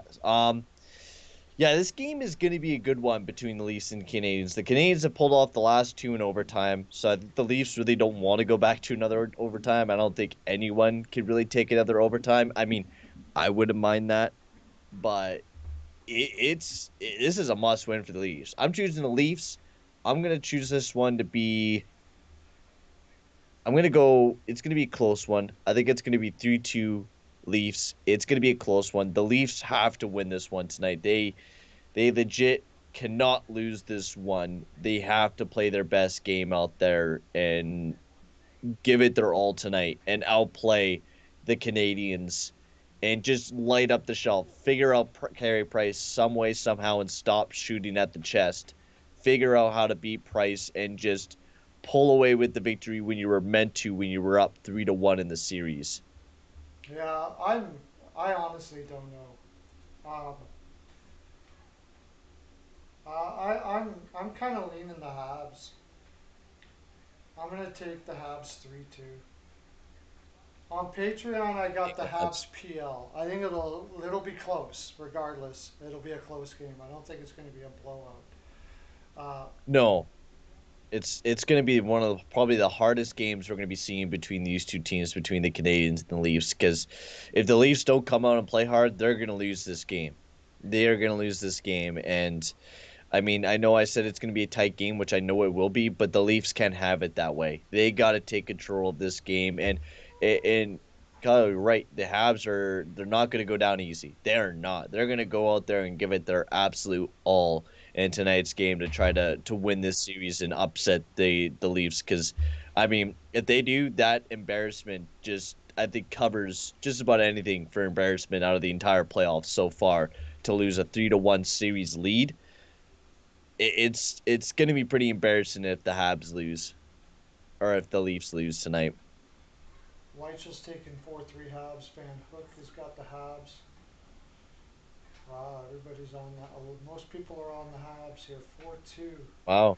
Uh, I don't blame them. I mean, Toronto, if they're going to play like they're afraid to lose, they're going to lose. Mm-hmm. Yep. That's really what it comes down to in this game. They've got the guns to be able to do it. Um, they got to get Montreal back on their heels a bit, and they got to play totally aggressive. If I were them, I'd try to turn it into a little bit of a running gun. They got to get the offense going right away and speed. Long passes, I would do. I would do passes up Mm-hmm. because if you try to carry through the neutral zone with the Habs, they're gonna anticipate, and that's the kind of game that they want you to play. And Toronto is playing really Yep. their game, Montreal's game. Yep. They were trying to skate it up through the neutral zone, and that's just not Toronto's game. They're a high skill. Use your skill to win the game. You have to. If you're gonna if Mm-hmm. you're gonna lose a game, at least to lose the game at what you're good at, not Yeah. playing the way you're not what you're not good. He's mad at Mm-hmm. the Leafs right now. Whitehall says, "Yeah, I don't blame you. Oh yeah. I don't blame you at all." Oh. If my team were to give up a 3-1 series lead, I would be pretty ticked off as well. I mean, you have everything, you have all the momentum, and then you lose it all in a split dime is not what you want. So this is a must win for the Toronto Maple Leafs. Jack Campbell has to play huge, and they got to figure out Carey Price.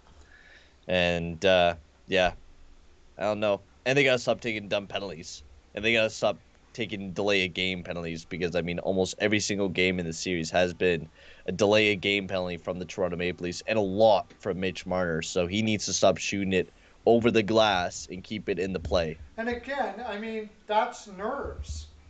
That's Mm-hmm. nervousness when you're overreacting to what you're doing, and that's what that was. It was a complete overreaction. All he wanted to do was flip it out, but he did it like, oh my god, I gotta flip it. You know what I mean? Not calm and relaxed and stuff. They were totally on edge, and part of that, I mean, didn't weren't we saying that part of the reason why Montreal was going to lose was because we thought the coaching decisions were poor and all It's like the exact opposite here. I don't think that Sheldon Keefe's decisions were poor, but it is his. Also, why did he call a coach's challenge on that one goal? Like I was looking at it and I was saying to myself, I was like, how is this goaltender interference and why did you call one here when you took all the time you needed to review this over and look at it and really look at it? Because you didn't look at it hard enough. That was not goaltender interference, without a doubt. Campbell was already out of the net, and by time he was reacting to Perry pushing into the back of the net, it was already in the net. Yeah. So why try to call something on that? That was dumb. It screwed over the Leafs, I feel. Yes, they did come back, but I mean, that power play just or no, that was when they were already down. That I don't know. It was dumb. Yeah, it was, and it happened. Montreal did the same thing. It's like they're kind Mm-hmm. of doing stupid moves back and forth. Montreal did the same thing with the one that I don't know what they were thinking. Yeah, I don't know. It's weird. It's a weird series. it is, and that's it too. You're right. It's a weird series. This has been a very odd series, all the way through. Like Montreal looked toast. They look like Yeah, no one was talking. No one was talking about this series. Everyone was like, "Oh yeah, at least we got this one." yeah. No one's paying They attention to it. have I was. yeah. Yeah, I barely was even paying attention up until like game 5, and I'm like, "Oh, wouldn't it, dude?" I said, "Wouldn't it be funny if the Leafs choked this series a while back in one of the streams when they were up 3-1?" And everyone was like, "Oh, Leafs got this. Leafs got this one." And I was saying, I'm like, "Oh man, I don't know, man.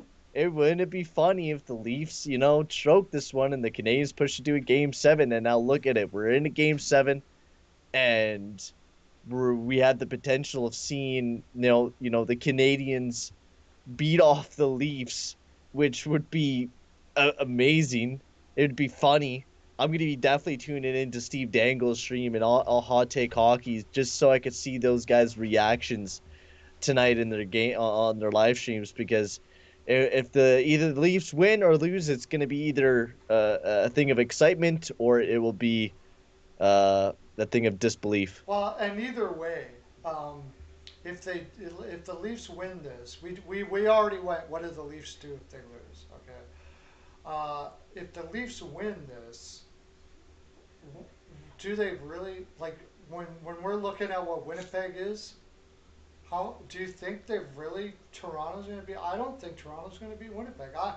When Winnipeg was playing on the top of their game halfway through the season, I said that Winnipeg was going to win the North, and I'm back on it again. I think Winnipeg's going to win the North. I like their team overall. I mean, if you can't win it, if you're going to shoot pucks right at Carey Price, have fun doing that against Hellebuck. I mean, Hellebuck's going to stop those shots all Yeah, game long. yeah, that's the thing. I think if Toronto does win this series, this kind of proves that hey, they're definitely not going to win the cup this year. Even if they do make it past the Habs, they're not going to be able to just because of the fact that they just played 7 games while the Winnipeg only played 4, and they swept their team Mm-hmm. easily, and they weren't even supposed to. And the Leafs, they were supposed to beat their team easily, and now they're in a game 7. And if the Leafs go on the win, beat, go off and go off against the Jets, it's going to be a tough series for them once again. And then if they get past that, then who the heck Uh, knows what's going to happen once they get into the conference finals? Because that is going to be tough going up against either Boston or Colorado or yeah, Tampa Bay, right? One of those teams. It's going to be. There's no way. yeah, The Leafs are practically done for the way that they played here, unless they change their team up uh, in this game. I don't see them doing anything except for maybe losing this round or going into the next round and losing. Either way. no, I don't see them going past this. I don't really see any Canadian team because we've mentioned it before. The travel in the regular season was brutal for these North teams, and I just think that's going to wear on them down the road somewhere along the line here. So I don't think anything. Hmm. But now, and I never did. I really didn't think Toronto was if they were playing like you said, Colorado or Boston or anything like that. I think they're going to lose either way. But Montreal now, if Montreal loses this, I'm not even going to predict what they're going to do in the off season. Forget about it. Why predict what Bergevin's going to do? Who knows? Who knows? Yeah. His they could go sign anyone, and you could say they're going to sign anyone or trade for anyone, and I'll be like, yeah, probably. I have no idea. Hmm. So no, I don't think the Leafs are not. I don't see the Leafs winning the Stanley Oh Cup. no, no. They won't, especially after this series, and then if they got to go up against the punishing Winnipeg Jets, there's no way. Yeah, and Absolutely that's a no really way. good point. Winnipeg is a very punishing team, and that's what I mean. It's the perfect word. That's what we need in Edmonton. We need more punishing players. We need to. We need more punishing players that can play. In fact, Yeah. I will say that if a player is not punishing if they can't play, right? Really, Literally, what reason what what like what? Winnipeg what got lucky because like they didn't even really play that good. Just Hellebuck stepped up so big for yeah, them. And also they had that little bit of depth over the Oilers in that third line of Appleton, Lowry, and yeah, Kopp, and those three yeah, guys that, could step up into the lineup if needed be. And that was a big thing for Winnipeg, is just those players played huge for them. And going up against Toronto, George Thornton hasn't been too bad, but when you have most of your depth that are pretty damn old and not doing too much, it's going to be tough for even the Toronto Maple Leafs to get past the Montreal Canadiens, I think, tonight, which I said I think they'll win. I do believe. But going into Winnipeg, it's going to be a tough series. yeah. Now he's saying Montreal won't lose. John Whitehall after saying that Toronto will win the cup. He's just trying to jinx the Canadians. I think he's like, man, if I say the Montreal Canadiens will win tonight, the Leafs will win. Yeah, I do that all the time with the Oilers, and the Oilers lost 4 games in a row, so it didn't work for me. yeah. I guess it's just the hockey gods. It's what the hockey gods want. Yeah. Okay. Well, let's get into the. Oh, we gotta do the picks for this, right? Forgot about that. No, we already did. We already Oh, did the we did. picks. Okay. So Boston Islanders. Oh, did I do mine? Boston. Habs 3-2. Yeah. I don't think you did yours. Yeah, I did. Bruins versus Islanders, and we're always going to be on edge when the Islanders are playing because when they can just come and be the Islanders at any moment, right? That's the thing. Like Hmm. they have a bad game, and you don't say, oh, you never say the Islanders are done, because one game they come back and you're like, who's this team? What the heck? Where was this team last game? Like they can do that in a heartbeat. Hmm. So I got somebody banging here. I don't know what the heck's going on. They can do it. No, They can do it in a heartbeat. oh yeah, yeah. Yeah. It's so hard to choose the Isles or Boston because Boston ripped apart the Islanders in game one, 5-2 there. So you're expecting a bit of a push from the Isles, but looking at that last game statistically, Bruins demolished the Islanders. They demolished them. They didn't even have a chance in that Yeah, game. they did. Tuukka Rask, I guess it's unconfirmed. Same with Sorokin. It's saying on Daily Faceoff they don't have any guys actually announced. You did say that they might be playing Varlamov in Yeah, this game. Um, I don't think Varlamov is going to change anything. Varlamov wasn't looking very good against Pittsburgh. I think even if they do throw in Varlamov, I think Bruins will take this one. I think it's going to be 3-1 Boston in this game. I just think Pasternak and all those guys are too powerful for the Islanders. I just don't think they'll be able to pull off this one. And yeah, I'm going to go with Boston. I believe the Islanders will probably win game three, but I believe the Boston Bruins will win game two. what are you taking the score? 3-1. 3-1. 3-1 Bruins. Um, yeah, well, I sort of had it in my head that Boston was going to win the two at home, and like you said, the Islanders would take one of theirs at home, and then Boston would come back and win at home. I do at home for them, win it at home for them. I don't see this being a very long series, but the Islanders always mess me up. I've Hmm. said it over and over and over again, and they always come through somehow, some way.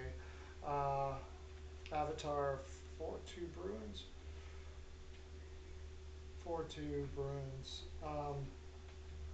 And so I'm taking the Bruins as well. I like that score avatar. You got into it too fast. I don't think it's. Now I don't know what to do. Because I think it's going to be. I like 4-2. You know what? I don't do it too often, but I'm going to take 4-2 Bruins too. So there. All right. Yeah, I'm going to take 4-2 Bruins as well. I just. That top line. And if the Islanders really haven't been consistent all year, which is not normal for the Islanders. So, Mm-hmm. and against Pittsburgh, they weren't really consistent either. They just are fortunate enough to have, just have an AHL level goaltender in the net that can't stop on his glove side. Like, And an amazing goalie in Syorkin. yeah, I Sorokin played mean, huge. yeah. Your first round, you could definitely be bought by either goaltending or whatever it may be, and it was definitely what it was for the Islanders. They got lucky with going up against Yari, uh, and then Syorkin playing like a madman. I think it's going to be hot take there by hockey news report there choosing two to Yeah, one yeah, odds. Damn. 2-1 Islanders. Oh, you're. Oh, and he Oh, is we'll probably live. have to get And on and you're going check live that for the out. Yeah, Habs and we Leafs were game. thinking about it, but we didn't really prepare for it. Probably would have been a good idea. It's going to be pretty popular, but Oh yeah, without a doubt. we'll do something. I wish I could do live streams here, but my internet is doggy doo doo. Yeah, maybe this weekend we'll give her a shot. I'm going to do something with John here Mm-hmm. this week. Oh yeah, yeah, oh yeah. I would definitely do some with John. They're always fun to do Yeah, with him. don't worry, Perlo. Trot says he's treating these playoff games like the preseason games for the Stanley Cup, I guess. For the yeah, yeah. Yeah, yeah, yeah. It's gonna be a good game. I'm gonna probably watch the Leafs and Canadians game more than that game. I'll tune in during the intermissions or whatever. But it's gonna be an entertaining game between those two teams. But I'm probably gonna be watching more of the Leafs Canadians game. Just because it's such a huge game seven tonight. We haven't seen too many game sevens this year, but for the Knights and In the the Knights wild. and the Yeah, Wild. but I mean, this is a Canadian icon game, right? Toronto versus Oh, Montreal. without a Like doubt. it's once it's been decades since this happened. So it's huge. It's the biggest rivalry in hockey, no doubt about that. And one thing we gotta say is it's been fairly tame. The ser- the Oh, what series, the yeah. As series? far as like as far as beating each other up and stuff like that, it's been fairly tame, and I think that's part of the problem for. Yeah, there's sometimes, but the thing is, the Leafs don't really like whenever you see Matthews getting dragged along, you don't really see any retaliatory from the Leafs. They don't really retaliate at all. They don't, punch anybody. So why is the Canadians would you attack someone when they're just not attacking back and they're just, you're just ragdolling them around again yourself in the box, sacrificing your team.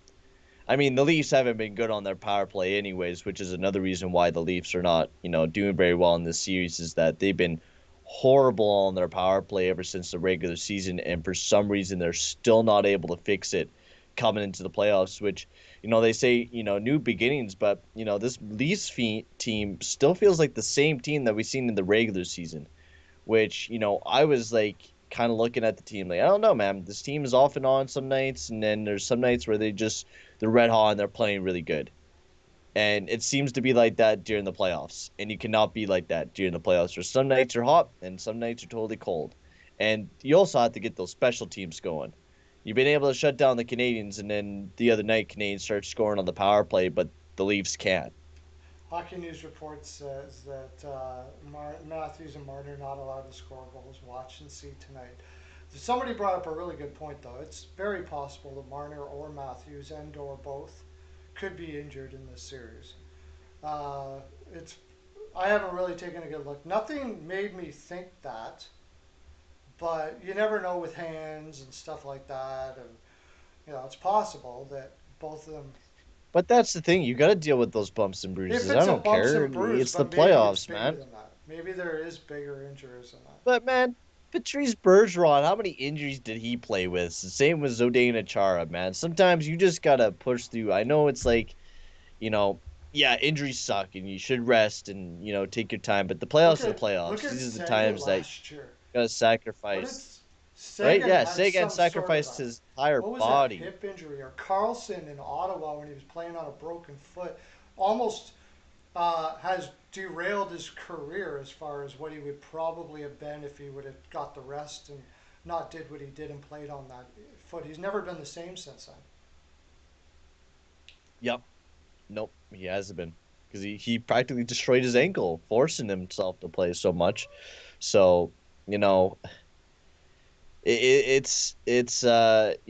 sometimes you just gotta either sacrifice yourself and go out there and play your hardest game because we haven't been seeing that yet for the Leafs, or they're just gonna fall down and the Canadians walk Yeah, right over for them. the Islanders game tonight, I'm going to be looking. The Islanders, when they were winning on a regular basis last year in the playoffs, their anticipation Hmm. level was insane. And that's really what it comes down to the style of game that Carolina plays, Islanders, Colorado. It's all about anticipation. It's about knowing what the other team Yeah, is going to be doing, especially in the neutral zone, and breaking up plays, breaking up passes in the neutral zone. And the Islanders this year have not really had that rolling for an extended period of time. And if they're going to beat Boston, they're going to have to be on totally on top of that and force them to start doing a dump and chase type thing. And if they do that, then they've got a chance. But it's just been so inconsistent this year. Even when they were playing Pittsburgh, I didn't see it consistently happening. Again, it was just that they lost. Pittsburgh lost that series because of Jari, and that's it. And Boston's not going to lose, not likely to lose this series because of Rask. It's not. no, no, they're not. The Ras is an amazing goalie, so the Islanders are gonna have to play really well defensively, which we haven't really seen that yet this year. They've been, a lot of the games against Pittsburgh, there was a lot of goals scored in every single one of those games. And we've been seeing that even now. In the first game against Boston, there was 5 goals scored against them. So they got to tighten up that game defensively if they want to beat the Boston Bruins, because they're definitely not going to be able to outscore that team. Without a doubt, they're not, unless Barzell and Eberle, they're playing their best games. But even then, they don't have the goal scoring power to get past the Boston Bruins by just scoring goals. They got to play a really good defensive game if they want to get past the Beantown and the Bruins. They got to keep playing that good defensive Yeah, hockey. just Felino. I thought Felino was back. Wasn't he back the last game? Is he not in? I thought he was Oh, playing I in the thought last so game. I too. thought, hang on, let me check. Let me check if he was. Well, yeah, Felino played 18 minutes last game. All right. I don't know if he got injured. Maybe he got I'm injured. gonna check that out right now.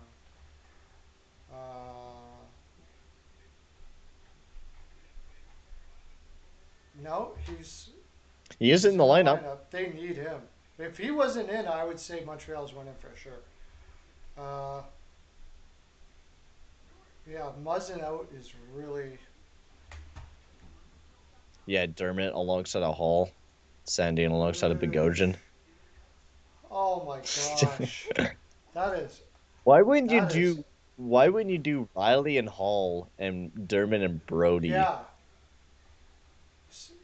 That's what I would do. You would have to do Bogosian that. and I know Dermott. Riley's not that well. Oh my gosh. Hall and Riley's not very good defensively either. That top once you get past that top two pair, it's garbage I from know, and there. that's what I'm Just saying. the injuries. The injuries have been banging up the Maple Leafs, man. It is just it's ruthless. Tavares, Muzzin. Oh man. Yeah, I seriously got to go with Montreal if that's what they're gonna do. If they're gonna put Hall, Bogosian, and Dermott on the same line, I mean, I don't know. Say like that's terrible. That's a terrible line. You Oh could man. just It is. dump in either corner. Dump in Dermott's corner because he can't retrieve a puck. You give it to Bogosian, he can retrieve a puck all right. slam him in, and then Dermott has to pass to Bogosian, and Bogosian can't do anything with it when he gets it. Oh, Well, no, Dermot's playing with Hall right Hall. now. Okay. Sandin's playing with Sandin Bogosian. and Bogosian. What poor Sandin? What did he do? You're putting a rookie on with Bogosian? Oh my! I guess they have no choice, though. I guess they have no choice. Yeah, who else That's do the you bad play? thing. Timothy Yeah. Logren. Injured Jake Muzzins, who's out for That's the who next 3 weeks. That's who needs to be in there, and that's really what's killing them. Sandin and Hall, Sandin and Bogosian, Sandin, like there's nothing else. Sandin and Brody. That's what I would say. Sandin and Brody, and Riley and Bogosian Hall. or Hall. Yeah, right. Might as well Riley use and Hall. Yeah, that's what I would do.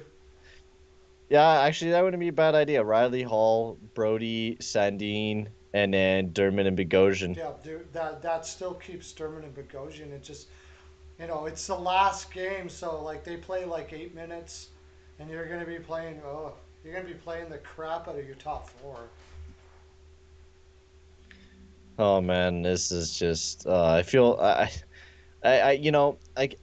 want to say I feel bad for the Leafs fans, but at the exact same time, I don't care because the amount of people that were ripping on us for losing in 4 games from the Leafs fans, and now they are they almost choked their lead 3-1.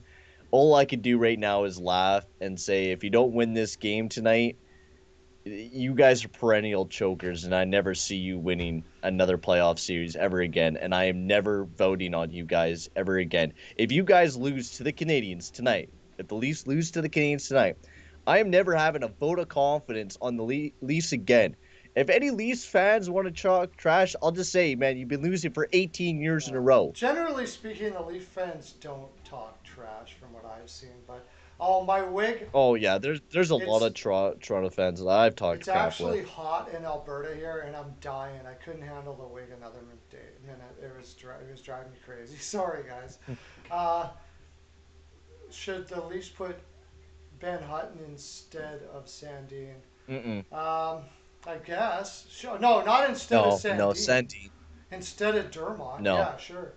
I would take Ben Hutton over Dermott, which is probably 6-1, half dozen of the other. I don't know if I take one over the other really either. Yeah, that's your depth. Yeah. Mm-hmm. Yeah, Ben Hudson is their next piece of depth. That's bad. Another puck moving defenseman like they need anymore. Yeah, now these the Oilers won a series. Yeah, back in 2017. Yeah. Habs fan torture Leafs fans, and Leafs fans torture Habs. Yeah, I mean that's just with every fan base. I mean all fans are. You have a lot of toxic fans out there, no matter what. Even Oilers fans, I could say, are toxic. I know a lot of them that are not very nice. Especially East Canadians, same goes everywhere. The temperature in Alberta right now in Fahrenheit, I don't know. It's 20. It's probably not hot for you. Let's put it that way. But for us, it's fairly hot. It's not as hot as it gets, but it's like what's 25 degrees Celsius? Probably 90 some, 95. I don't know. I usually just I know our how to do the weather here because isn't it different to America weather, like the way that we calculate it? Yeah, degrees to Celsius. Celsius to Fahrenheit. I got it right now. Oh, jeez, it's only 77 Fahrenheit. That's nothing for them. That's nothing. 77 Fahrenheit is like cool in most places in the United States. Very cool. So yeah, but to us, it's like we get up to like sometimes up to the 90s here in Alberta. But when we have no AC. And 97 degrees. Woo. It's only 68 degrees here. 90, so oh, it's 68 there. Oh, it's warm. It's warmer here. Yeah. Wow. Well, I'm up in kind of like the cold north of BC. That's so Vegas. Henderson is Vegas.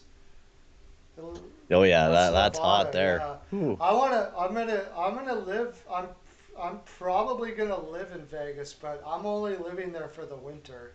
I'll be out of there when you're hitting those 97s. No, thank you at all.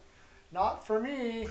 I'm going to live in the mountains here in Alberta and or Vancouver or BC somewhere, and in the summertime live in Vegas. In the wintertime live Hmm. in Vegas. Vegas is beautiful in the winter, man. Oh, I love it. Oh It yeah. is amazing. It's like, yeah, it Huh. gets up to like maybe 23, 25. It's about 18 in the mornings. Perfect. Dry, not humid. Love it. Love it. And the people are Hmm. awesome there.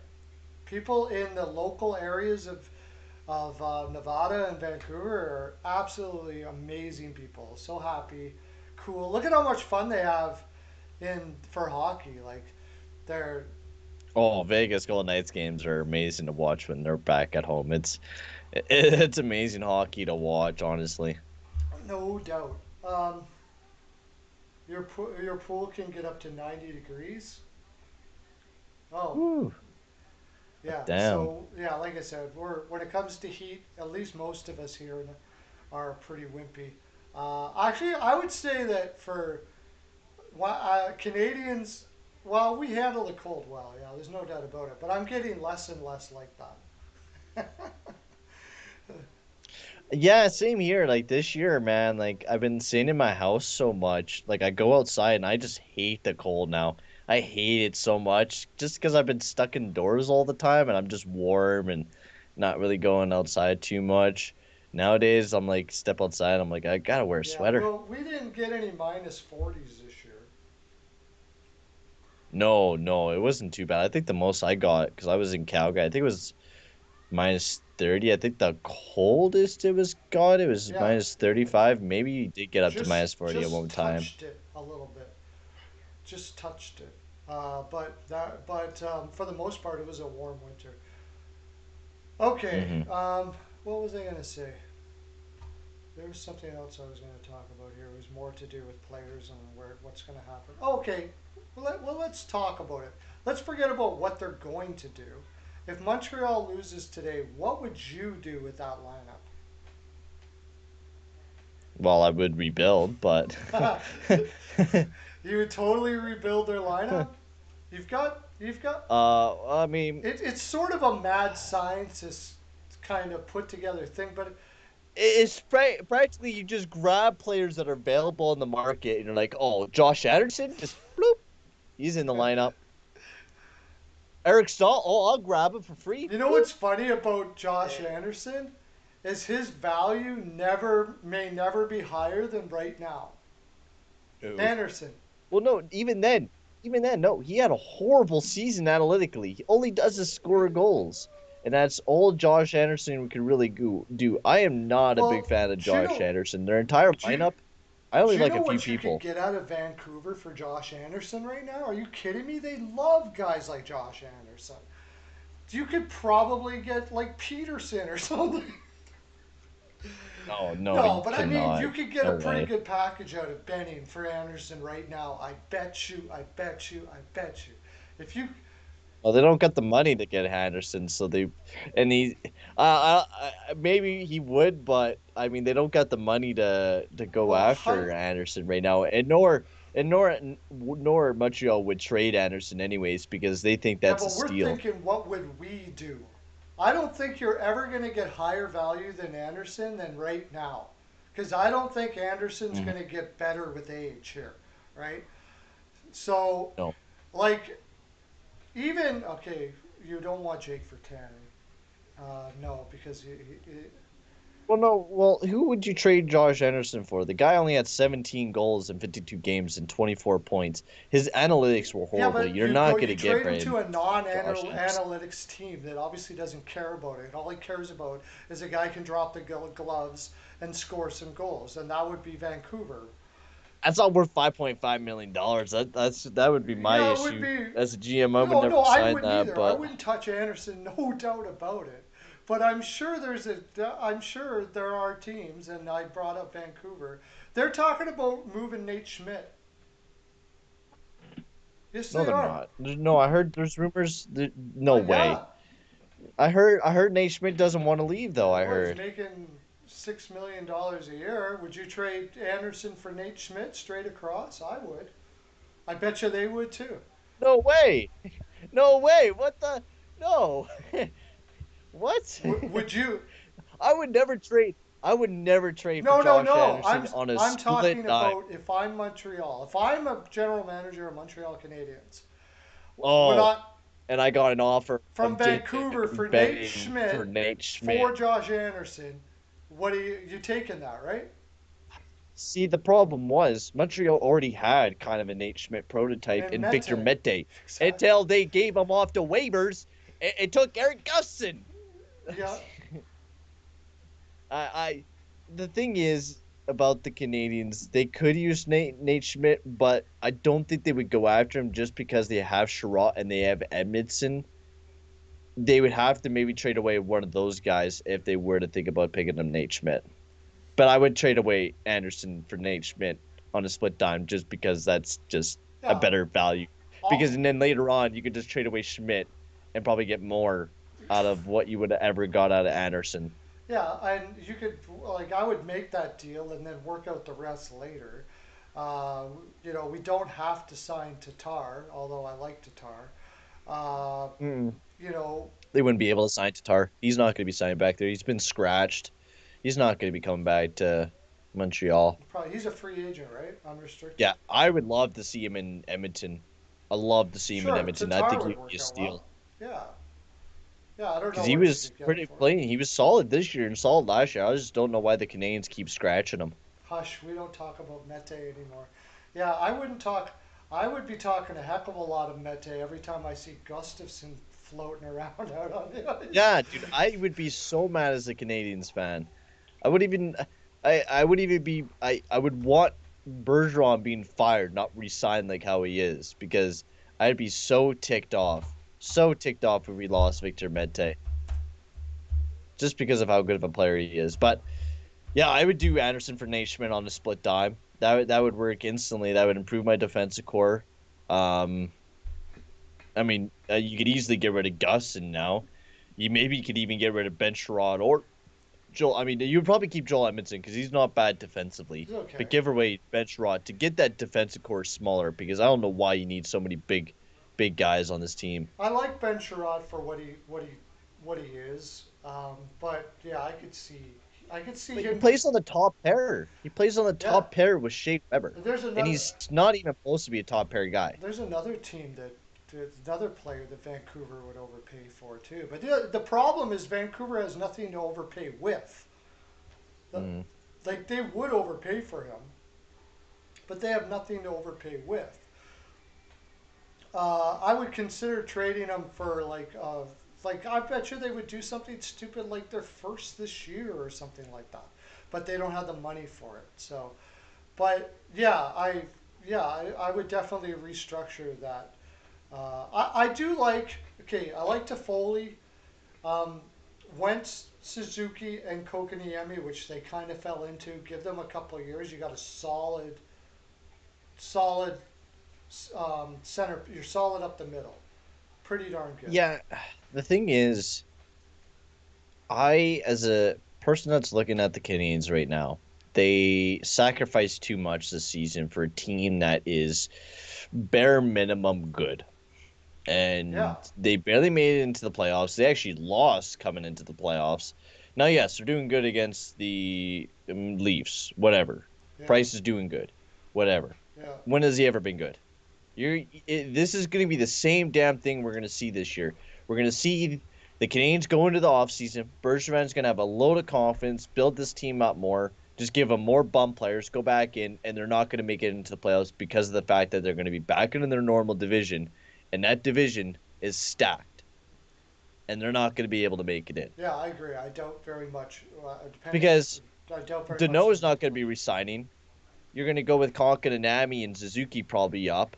And then you're probably going to lose Tatar, and you're going to have to rely, on Jake Evans and Paul Byron and Josh Anderson and Armia. Yeah. I don't know what they're going to do next, but Price has always been great. When? No, he has In the not. playoffs. In the Who's playoffs, saying maybe. that? I'm not watching because I'm looking at Montreal's. Who's saying that he's News always report, hockey news report. Hockey News reports he has not always been great. But I mean, that being said, I mean he's played in front of some pretty bad defenses, but still he hasn't been great. He hasn't been the last 2 years. He's been on and off quite a bit, mostly on the off, and then he comes out in the playoffs and he does seem he puts it all together. Um, Bro, I've been a fan of Price since I was young. I knew how good Price was when he entered into the league. He was a beast. mhm. He was a monster. But lately, playoffs, I give him full credit. But when you're paying this guy $10.5 million, there's expectations. uh, There's big time expectations when you make $10.5 million and you don't perform in the regular season, but you perform in the playoffs. wow, I I'm just sorry, but you got very lucky this year making it into the playoffs. When you look at what the division could have been, the Montreal Canadiens would have never made it to the playoffs. yeah, I just noticed too that Dano and Tatar come off the books, but Hmm. they're only left with 12 million with them off the books. So, uh, yeah, they got 12 million to play with. Not a lot of money No, not really for whatever because they're of gonna do. Gallagher. They're paying. Remember, they're paying Gallagher and stuff. They're his extension. Right, 6.5, yeah. No, they have about $17 million before signing anyone this upcoming off season. Really, I'm looking at Cap Friendly and it says, Well, I'm looking through Armchair, so that means it gives you kind of like everything before they have signed anyone. So like they would need to sign Luckinen if they wanted to bring him back because he's an RFA, and then Kalkin and Nami they need to sign him this offseason as well. Probably won't be too much. Probably be about 2 million, and then you got to get Tatar back. Well, if you maybe take if you Tuca. want to. Yeah, but then you got to get Uh, somebody to replace him because you don't want Jake Evans playing up there. to know. Yeah, because all you have right now signed onto the team would be Byron, Suzuki, Gallagher, Evans, Anderson, Toffoli, Caulfield for the forward core. Jesse Olonen, if you want to play him. Defensively, you're practically set because you got Edmondson, Weber, Sherratt, Petrie, Kulak, and Romanov. If you go with that. You also still have Juwan signed. Oh, I guess if you take him off the LTIR, it goes down to 12 million. So That's what that's it what you're. is. That's what it is. Yeah. If you put him on the LTIR, then you have 17 million If you bucks. let Dano walk, you're gonna have to replace him, but he's probably gonna get a raise on his 3 million. You know full well that somebody's gonna give a 40 to 50 point two-way center more than 3 million. It's probably gonna be somewhere in the Pajot range, somewhere around there. Somebody's gonna give him that much. Oh, someone's going to give him money. Someone's going to give him a decent amount of money to uh um to play on their third line or even their second. Yeah, and what are they gonna replace him with? Like, that's the other thing is they've drafted so poorly. I don't see anything in their system that makes me go, okay, that guy can go in. No, no, I don't see anybody. You look up and down like their futures. I mean, Caden Goulet's not ready. They don't got any futures. Jan Myzik is their best forward prospect. They don't. Yeah, I mean, they got a Mishak, lot of draft picks coming up in this draft, but I mean, I don't know what you do. It's going to be confusing off season for the Montreal Canadiens. I feel, especially if you don't have Jonathan Drouin back on the LTIR, you only have about $12 million going into next off season. So, what do you really do? 5 times 5 for Dano. Yeah, I agree, but I don't think Montreal's given him that. Uh, Yeah, but would you want to pay that type of guy? I mean, the Canadiens need more of a first liner. I mean, unless Suzuki and Kalk and Anami be those types of players, the team needs a first line guy. They don't have that star that really takes well, the club to they the do, next but step. it's just not now. Like Suzuki's just not now. You know, No. give him 2 more years. Yeah. So who knows? I don't know what Montreal's going to do. I'm just thinking what I would do. If you're going to have that, you might as well just go all in for a center now. Hmm. I don't know who's out there that you can grab that is an older kind of center because you don't want to be given long-term contract out. You kind of want somebody in the Uh, you know, 30 to somewhere. It'll take a 2 3 year. And off the top of my head, I don't know who it is out there. You got prospects. You do have Goulet. That's right. Uh, Well, you got Sam Reinhart that you could potentially get if you want to offer him a qualifying offer because you do got some picks unless so, you want to maybe do a trade, yeah, something. Sam Reinhart, but I don't think Buffalo would be too happy with trading Reinhart there. But that's a guy you're kind of looking at. Yeah, somebody like that. He's not really young though, and he's going to be looking for a long-term contract.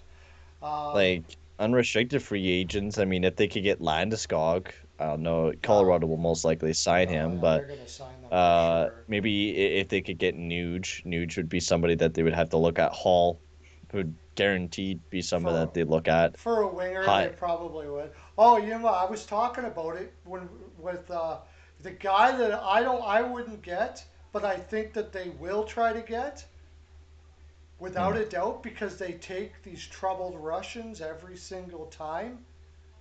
Kuznetsov in Washington. No, they can't take him. That contract's way too big. If they do that, How they're long putting is that? themselves in real How bad long? cap hell. How much? How many years does he have left? They're paying him like $7.8 million For or how something long like though? that Yeah, for how long? They got 12 until million to work with. Oh, 2026. oh yeah, that's a long time. That's like an Anderson I contract wouldn't there. do it, but I wouldn't be surprised if they do it. And he Like was so bad. He's been having so many problems and stuff. if He's they just. always take those troubled Russians every freaking time. Plus, they're already built on the center. They need some goal scorers on the team because it seems like they don't got enough goal scoring. If you're going Yeah, that way, if you're just going, Casey Zizekas isn't bad. If you want him as a good third line guy to replace Deneau, that wouldn't be a bad idea. Because he would be pretty cheap if you were to think about it. But Islanders might be re-signing oh him. yeah, Zizekas is a real big key to that guy, to their team. yeah, I think the Islanders will resign him for sure. Um, it's uh, it's there's not too much for free agents out there. It's probably going to have to come in the way of a trade, and they've got all those picks. So I Hmm. imagine they will. No, they'll probably do something silly like another guy that they would like. They'll probably do something silly like Lion A. They'll give Lion A ridiculous No, contract. they'll just trade back for Max Domi again. Like, oh, we're missing Max Domi. Bring him back on. We need He's an RFA Lion A, right? So yeah, no. Oh, Line A. Oh yeah, this year he is. Yeah. yeah, he's a restricted free agent. So they would maybe try to make a trade for Line. Seems like it just seems like something that they would do. Oh no, no, not Line A is not an R. Or no, yeah, he is. Sorry, I was looking at Domi's, but yeah, he's an RFA this year. Yeah, so they got to negotiate with him. Columbus does, but They'll probably get him back. They have tons of money there. yeah, if they want to keep him, if he wants to stay there, though, that's the thing. They're gonna have to have a Yeah. discussion with him. Anyways, that seems like something Montreal would do. Lion is the type of player that I feel like they're gonna go for. Suzuki, Hmm. if Lion is playing like he can, and Suzuki setting him up, could be really good. Actually, they could luck into something there if they were to do something like that. I don't know, but anyways, we're at our full 42 here, going somewhere. He's a UFA in the yeah. I don't know where he's gonna go. Yeah. Maybe the KHL now. Is anybody gonna take a chance on him? He's Max Domi? yeah. Oh, he's good. I think someone would sign him. He had a bad year with Columbus because they don't produce very much, but I see him going off to some other team and doing pretty well. I don't know. He seems to have a problem in the room everywhere he goes. He had a problem in Arizona. They had a problem in Montreal. He was getting scratched in Columbus. Hmm. So he's probably not going to be too happy with the offers that he's going to get. Depend. And he had a pretty big down year with Columbus this year. He wasn't the exact player that he once kind of was. But I mean, Max Domi's kind of done these types of seasons before, where he does go down and then he jumps right back up. I think he'll have a rebound year. I He's a good player. I think I think he'll have a somebody rebound will year. get him on the cheap, and we'll see what happens. I don't know. I don't know what the attitude thing is, so I'm not in the room to know what's going on there. But he obviously rubs people the wrong way. To the Pens or to the Wild. Uh, Pens would seem interesting. A guy like Crosby wouldn't let. Yeah, they seem to be able to turn guys around Pens, quite a yeah, bit. Pens. They're losing a pretty good amount of guys, so it wouldn't be a bad move by the Pens to go maybe after Domi. Yeah, Because Pens are losing McCann this offseason. No, next offseason they might be losing him, so they might have to, you know, start making some moves that they want to start bringing into some better players to maybe bolster up that club. Domi wouldn't be a bad idea. right. Well, that's our full 42, guys. Thanks for coming in. You guys are awesome. It's beautiful outside, and you can be outside, but you choose to spend time with us. And we love you for it, because that's all I want to do is talk hockey, anyways. So Mm-hmm. we will be back tomorrow from 3 to 5 Eastern. And tonight, I'm sure John will be doing a. What's John doing tonight? Is he getting? Is that going to be on NBC tonight? Is John going to be on there too? Maybe. I checked out his schedule. I didn't see anything on his schedule, so I'm not too sure what he's live streaming yet today, or if he is, because I know it is Oh Memorial Day wait, down there in Monday. That's America. right. He told me he's not live streaming today. Yeah, So, because it's Memorial Day today. well, enjoy the hockey tonight, and get over to the Steel Flyers website. We're crushing. People are flocking over there. We did like 12,000 view kits in a month Awesome. because it's pretty cool, and it's getting cooler. Hmm. Have a great day, everybody. Talk to you tomorrow. Okay, bye.